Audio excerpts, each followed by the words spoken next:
हमारे शरीर में 10 इंद्रियां हैं, 5 ज्ञानेंद्रिय और 5 कर्मेंद्रियां।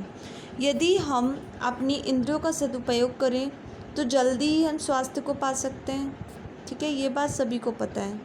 लेकिन यहाँ हम इंद्रियों के सदुपयोग के विषय में कैसे हम आपका मार्गदर्शन कर सकते हैं, इसके बारे में ज़्यादा से ज़्यादा बात करेंगे, जो आपकी जानकारी में वृद्धि भी करेगा और आप ज़्यादा से ज़्यादा हमारे साथ जुड़ सकते हैं।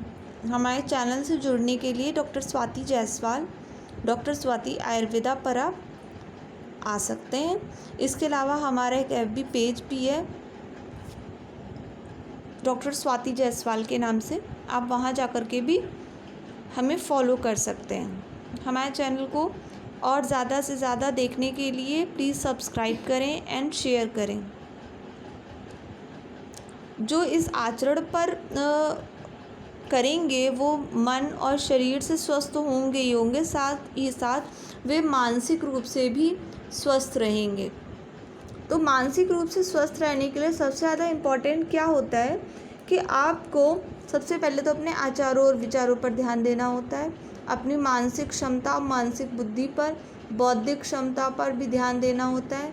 और ये सब सबसे ज़्यादा इम्पॉर्टेंट इसमें होता है आपके गर्भ संस्कार का। तो सबसे ज़्यादा इम्पॉर्टेंस इसमें हम लोग जो आयुर्वेदज्ञ देते हैं वो गर्भ संस्कार को देते हैं। गर्भ संस्कार में सबसे पहले इसकी बहुत सारी रीतियाँ होती हैं जो कि कराई जाती हैं। कुछ ऐसे कम्युनिटीज़ भी हैं जो कि संस्कारों को करवाती हैं, जैसे कि गायत्री पीठ में करवाए जाते हैं। हर कम्युनिटी अपने अपने तरीके से करवाती हैं। तो सबसे पहले हम सभी जानते हैं कि आँख, कान, नाक, जीभ, त्वचा, ये जो हमारे शरीर की 5 ज्ञानेंद्रियाँ कार्य करती हैं स्थूल रूप में, जो हमें दिखाई देती हैं, इन 5 को ज्ञानेंद्रिय कहते हैं। ठीक है, 5 पार्ट्स इन अवर बॉडी। ठीक है, इनके शारीरिक स्थूल कार्यों को सभी जानते हैं, लेकिन इनके मानसिक सूक्ष्म कार्यों के विषय में जानकारी बहुत कम लोगों को होती है। तो हम आपको बताते हैं कि कैसे आप अपने मानसिक और शारीरिक रूप से स्वास्थ्य की रक्षा करने का और शरीर के रोगों को आक्रमण से बचाए रखकर निरोगी काया और बलवान शरीर बनाए रखने का मूल आधार कैसे प्राप्त कर सकते हैं।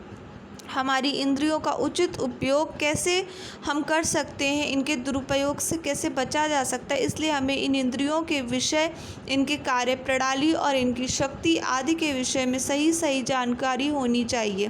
तभी हम उचित एवं स्वास्थ्य रक्षक आहार विहार, आचार विचार का पालन कर सकेंगे, अन्यथा नहीं कर सकेंगे। इस दिशा में हमें सूक्ष्म गहरा अध्ययन करना होगा, क्योंकि हमें इस महत्वपूर्ण विषय में ज़्यादा जानकारी नहीं है।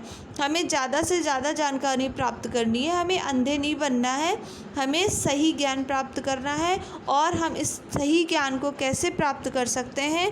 इस सही ज्ञान को प्राप्त करने के लिए हमें अपने चक्षुओं को खोलना होगा, अपने श्रोत इंद्रिय को जागृत करना होगा। श्रोत इंद्रिय अर्थात सुनने की क्षमता को बढ़ाना होगा। घ्राण इंद्रिय, कुछ चीज़ें ऐसी हैं जो कि आपको सूंघ कर पता चलती हैं, कई चीज़ें ऐसी जहर को भी आप जब देखेंगे, इसके बारे में भी हम आपको बताएंगे कि जब आप किसी विष को, किसी चीज़ पे विष पड़ा होता है तो वो देखने में कैसा लगता है, वह सूंघने में कैसा लगता है। स्वाद तो सभी जानते हैं, स्पर्श उसका कैसा होता है, कैसे एक गिद्ध दूर से ही जान जाता है कि इस आहार में विष है।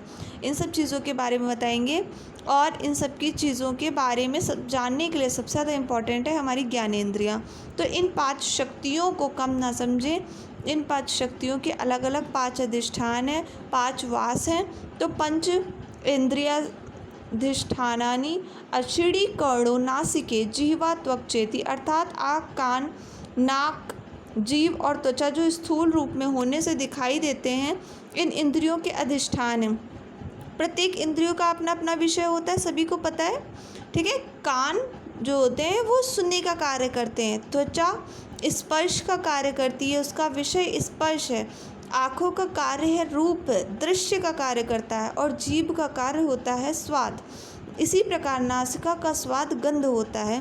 तो शरीर जो भी शब्द, शरीर में जो ये जितने भी ज्ञानेंद्रिया, कर्मेंद्रिया जितनी भी बनी हुई, इन सबके जब अलग अलग विषय हैं तो सोचिए इन विषयों के क्या क्या अंदर क्या क्या अधिष्ठान होंगे, ऐसे क्या क्या गूढ़ रहस्य हैं जो आपको पता भी नहीं है, वह मैं आपको बता रही हूँ। ठीक है, तो हमने सबसे पहले देखा था कि कान का कार्य होता है शब्द। ठीक है, तो शब्द, अब इसको आप को रिलेट करिए आकाश से। ठीक है, शब्द को कोरिलेट करेंगे हम आकाश से। जहाँ पर आकाश होता है यानी कि खाली स्थान होता है, वहीं पर तो शब्द प्रवेश करेगा। कोई चीज़ वहीं प्रवेश कर सकती है जहाँ पर खाली स्थान होगा, वहाँ पर प्रवेश नहीं कर सकती जहाँ पर खाली स्थान नहीं होगा। स्पर्श, स्पर्श किससे रिलेटेड है? त्वचा से। त्वचा से स्पर्श रिलेटेड है, तो स्पर्श उसी चीज़ पे तो होगा ना जिस पे कोई चीज़ टिकी रह सके, तो वो होगी वायु। वायु से वो चीज़ टिकी रह सकती है। आँखों का कार्य क्या होता है? आँखों का कार्य होता है देखना। ठीक है, तो वो देखने का कार्य हमें किससे प्रोवाइड होता है? वो हमें प्रोवाइड होता है लाइट से, प्रकाश से, दीप से, अग्नि से, है ना। तो इसकी इसी तरह जीभ का कार्य क्या होता है? जीभ का कार्य होता है जो हमारी ये कह सकते हैं जो इंद्रिय है, इसका कार्य होता है स्वाद को लेना। ठीक है, तो जीभ पर हम जो भी खाने वाली चीज़ रखते हैं उसका स्वाद ये लेती है, तो जल रस होता है ये। नासिका का पृथ्वी से संबंध होता है। इस प्रकार 5 ज्ञानेंद्रियां इन 5 महाभूतों से संबंधित है और इन इंद्रियों को सक्रिय करना मन का काम होता है और ये मन की प्रेरणा और इच्छा के अनुसार ही कार्य करती है तथा मन के अधीन रहती है। मन के अधीन रहती है, आप सभी जानते हैं। ठीक है, अंधेरा या अंधकार शब्द अंधेपन, ब्लाइंडनेस से बना है, जिसका वास्तविक मतलब क्या होता है? इसका वास्तविक मतलब होता है प्रकाश के अभाव नहीं होना, बल्कि देखने के अभाव से है, क्योंकि प्रकाश का अभाव कभी होता ही नहीं है। वास्तव में प्रकाश का अभाव वास्तव में कभी नहीं होता है। जो लोग कहते हैं कि ये जन्म से हैं अंधे, वास्तव में उनको प्रकाश का अभाव कभी नहीं होता है, लेकिन सिर्फ उसकी जो मात्रा है उसमें कमी आ जाती है। उस मात्रा को बढ़ाना होता है ज़्यादा से ज़्यादा। किसी किसी में मात्रा बढ़ती, किसी किसी में नहीं बढ़ती है। तो प्रकाश की मात्रा बहुत कम हो तो हमें दिखाई नहीं देता और बहुत ज़्यादा हो तो भी हमें दिखाई नहीं देता। तो प्रकाश की मात्रा का सही होना बहुत ज़रूरी है। ठीक है, इन सब चीज़ों के बारे में हम आपको कुछ और बताएं, आप जानना चाहेंगे? अगर आप इंटरेस्टेड हैं तो हम ज़रूर बताएंगे। कभी हम आँखों से वैसा देखने लगे जैसा कि देखना चाहते हैं। ठीक है, ये भी एक प्रकार का अंधापन ही है। बहुत से लोग होते हैं वो वही देखना चाहते हैं जो वो देखना चाहते हैं, जैसे कि हम किसी सुंदर परिस्त्री या अपनी प्रेमिका या विसारिका जो भी होती है उनको देखने लगते हैं, तो ये भी एक टाइप का अंधापन ही है। तो अगर आपको देखना है तो आप जो है, ये भी मन का विचार है, अपने मन के विचारों को आप कैसे शुद्ध करें इनको जानना है आपको। अपनी जो आपकी अपनी स्त्री हैं, अपनी अर्धांगिनी हैं, उन्हें ही देखें, उनका ही अनुकरण करें और उनका ही अनुसरण करें ज़्यादा से ज़्यादा।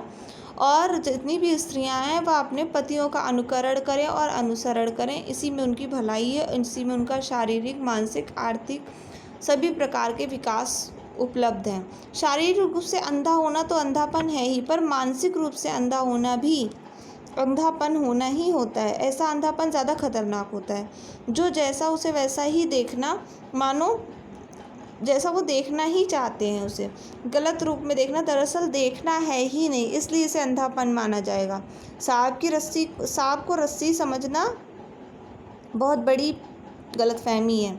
ठीक है, देखने का भ्रम है। आँखों का महत्व है, सदुपयोग जगत का दर्शन कराने में है, लेकिन यह दर्शन यदि गलत और भ्रामक हो, सत्य से विपरीत हो, तो यह आँखों के दुरुपयोग ही माना जाएगा।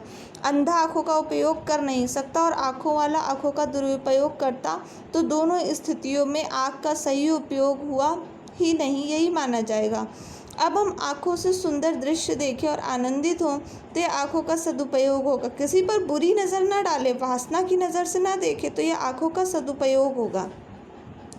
सदुपयोग क्या होगा? मानसिक और शारीरिक रूप से हम स्वस्थ रह सकें। आज जो मानसिक विकार और जो विचार अधिकांश रूप से देखने को मिल रहे हैं, आँखों के बहुत हाथ हैं इन सब चीज़ों में, लेकिन इसका मूल कारण ऐसे व्यक्ति की मानसिकता यानी मन की स्थिति ही अलग होती है, क्योंकि ये ज्ञानेंद्रियों की तरह आँखें भी आखिर तो मन की प्रेरणा, आज्ञा और उसकी प्रवृत्ति के अनुसार ही तो कार्य कर रही हैं ना।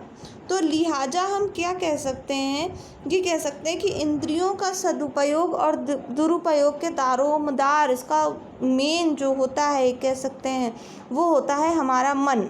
तो हमें इस सेशन को करने का जो हमारा मेन मकसद है कि आप अपने मन को कैसे एक सही अवस्था में कैसे ला सकते हैं, इसके बारे में हम आपको बताते हैं। आप अपने आप को कैसे स्वस्थ और निर्विकार बना सकते हैं, हमारी इंद्रियों का सदुपयोग हम कैसे कर सकते हैं, हमें हमारी इंद्रियों का उपयोग सही और हितकारी ढंग से करना चाहिए।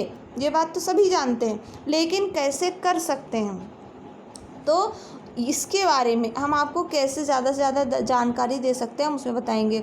मन के भाव झलकते रहते हैं, ठीक है, कोई बताए या ना बताए। आँख न सिर्फ मन के कहने में ही चलती, कहते हैं इसको हम ऐसे समझ सकते हैं जैसे कोई किसी के प्रेम में होता है, तो प्रेम में कहते हैं जैसे राधा कृष्ण का प्रेम है, कहते हैं ये आँखों का प्रेम है, तो आँखों से पहले ये मन का प्रेम है। मन का प्रेम होना बहुत ज़रूरी है, मन का प्रेम नहीं है तो कुछ नहीं है।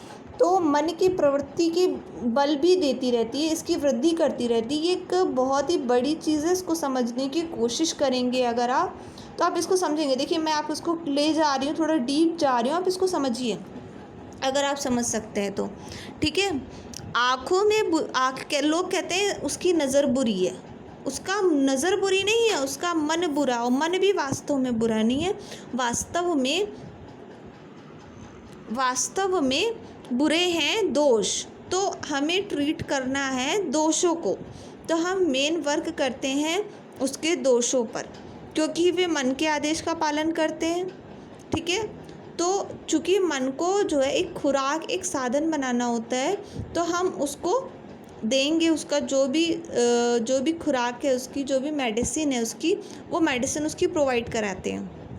ओरल मेडिसिन प्रोवाइड कराते हैं, कुछ मेडिटेशन है, कुछ मोटिवेशनल वीडियोस हैं, कुछ आपको स्पिरिचुअल थॉट्स देते हैं, जिसकी वजह से आप ज़्यादा से ज़्यादा कनेक्ट होकर के अपने मन को शुद्ध और निर्विकार कर सकते हैं, स्वस्थ कर सकते हैं, ठीक है।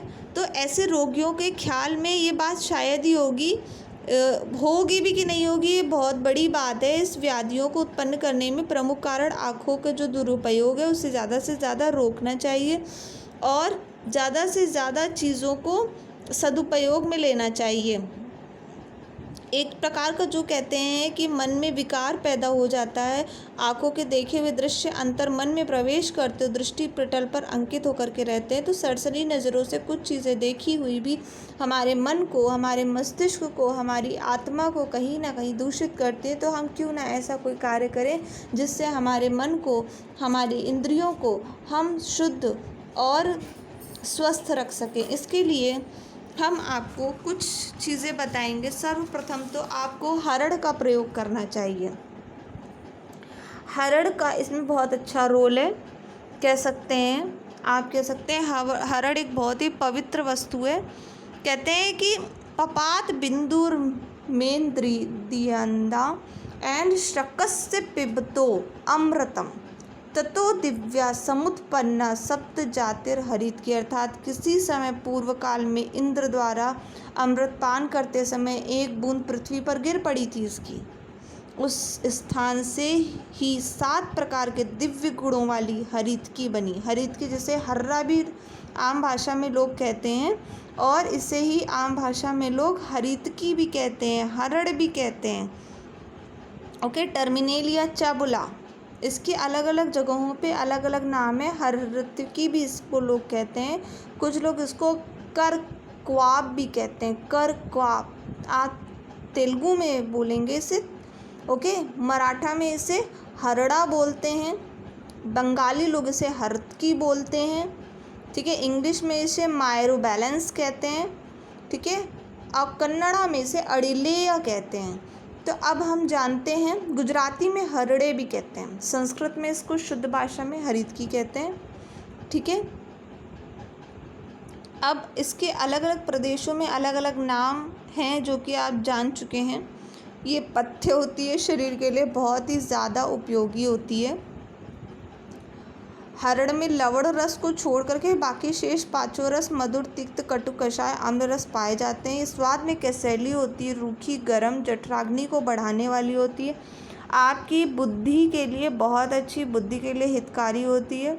और सबसे बड़ी बात, ये बच्चों को भी खिला सकते हैं क्योंकि ये पाक में मधुर होती है, बच्चों को आयु वर्धक होती है। तो आप चाहें तो बचपन से ही बच्चों को इसको खिला सकते हैं, बहुत अच्छा रहेगा उनके लिए। रोज़ आधा चम्मच खरीद के उन्हें रात को आप दे सकते हैं। शरीर को पुष्ट करने के लिए अच्छा है, आपकी आइज़ के लिए भी बहुत अच्छा है। और सबसे बड़ी बात, ये हल्की होती है, ईज़िली डाइजेस्टेबल होती है। आपकी जितने भी एसिडिटी रहती है वो लोग भी इसको ले सकते हैं। जिनको पाइल्स की प्रॉब्लम है, डायबिटीज़ की प्रॉब्लम है, जिनको श्वास लेने में, जिनको रेस्पिरेशन में बहुत ज़्यादा प्रॉब्लम होती है, स्किन डिजीज़ होती है, जिनको जगह जगह पे स्वेलिंग हो जाती है, जिनको बहुत ज़्यादा एब्डोमिनल पेन रहता है, कृमि के रोग रहते हैं बहुत ज़्यादा, आपको बहुत ज़्यादा कॉन्स्टिपेशन रहता है, किसी भी प्रकार का आपको एनी टाइप ऑफ फीवर है, उसमें भी आप इसको ले सकते हैं। किसी भी तरीके के आपको वॉमिटिंग आ रही है तो भी आप इसको ले सकते हैं। हिचकी में इसका बहुत अच्छा रोल देखने को मिलता है। कंठ और हृदय रोग में बहुत अच्छा रोल देखने को मिलता है।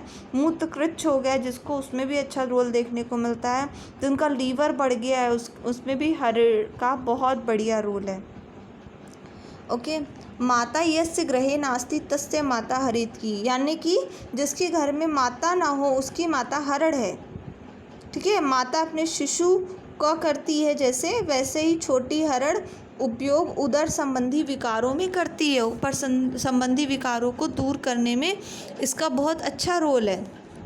ठीक है, तो इसके बारे में मैं आपको यही बताना चाहूँगी। दांतों से चबा चबा करके आपको ये हरड़ लेनी है। आप किसी भी पंसारी की दुकान पे जाएंगे, आपको ये हरड़ ईज़िली मिल जाएगी। आप उससे बोल सकते हैं मुझे हरड़ चाहिए और उस हरड़ को लाइए,